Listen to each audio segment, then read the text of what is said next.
Siapkan mata dan telinga, karena di sini semua akan kuceritakan. Ojek online menjadi salah satu teknologi yang membantu mobilitas manusia, khususnya di Indonesia. Ojek online atau ojol ini juga membantu ekonomi masyarakat bagi mereka yang memilih menjadi driver. Namun, di perjalanan para driver ojol, banyak juga cerita yang berkaitan dengan kisah mistis. Lalu, seperti apa misteri yang membayangi para driver ojol? Inilah kisahnya, akan kuceritakan. Di malam yang mulai hening dari hiruk-pikuk kota Depok, Heri, seorang pengendara ojek online, sedang dalam perjalanan pulang setelah mengantar penumpang. Ia baru saja selesai mengantar ke daerah yang belum pernah ia lalui sebelumnya. Di tengah perjalanan pulang, Heri mendapati notifikasi orderan di HP-nya. Karena orderan yang searah dengan jalan pulang, Heri pun dengan senang hati mengambilnya. Heri pun berjalan menuju titik penjemputan. Di sana, ditemui seorang wanita parubaya. Sendiri, tampak pucat, tatapannya tampak kosong. Hanya tersenyum kecil ke Heri. Tak berpikir panjang, Heri pun mempersilakan wanita itu naik, seperti penumpang pada umumnya. Heri pun tancap gas untuk memulai perjalanannya. Sesekali Heri mencoba basa-basi dengan wanita itu, namun ia hanya membalas senyum kecil dengan tak banyak bicara. Akhirnya Heri memilih kembali fokus ke perjalanan agar ia dapat segera pulang. Tak lama, wanita itu memegang pinggang Heri. Heri pun agak kaget. Maklum, sebelumnya tak ada penumpang lain jenis yang kontak fisik dengannya. Namun, Heri memilih fokus dan tetap mengingat istri dan putri kecilnya menunggu di rumah sambil melanjutkan perjalanan. Titik yang dituju di peta pun sudah dekat.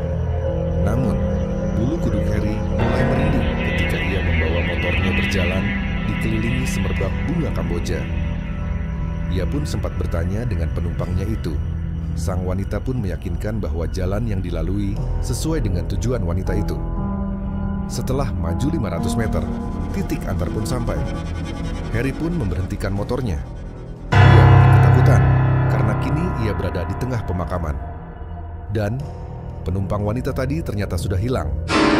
Heri bingung, takut, panik, tak berdaya. Ia membuka aplikasinya.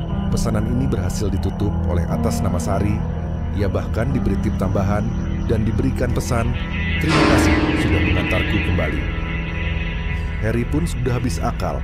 Segera ia memutar balik motornya untuk sesegera mungkin meninggalkan pemakaman. Saat hendak menyalakan motornya, betapa kagetnya Heri saat melihat sebuah makam di sampingnya yang nampak masih baru, lengkap dengan bunga mawar yang masih segar atas nama Sari. Heri pun teriak dan langsung tancap gas sekencang-kencangnya. Sungguh menjadi malam yang tidak akan pernah dilupakan seumur hidup Heri. Keesokan paginya, Heri pun bercerita ke rekannya sesama ojek online.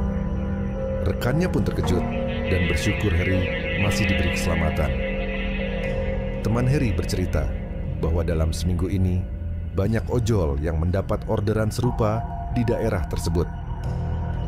Heri pun terkejut ketika mendapat cerita lengkapnya. Sari merupakan korban kejahatan. Ia dibunuh dan diperkosa 2 orang pengemudi ojek online dan jasadnya dibuang di lokasi Heri menjemput.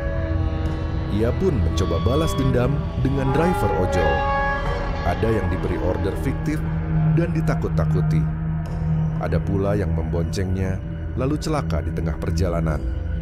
Heri yang tetap menjaga diri dan menunjukkan itikat baik pun diampuni oleh Sari karena berhasil mengantar Sari sampai menemukan makamnya.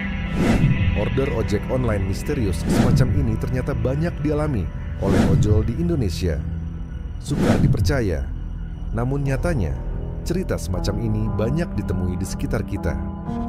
Jadi, apakah di daerahmu juga ada cerita serupa? Coba tulis di kolom komentar. Jangan lupa like dan subscribe channel ini untuk kisah penuh misteri selanjutnya.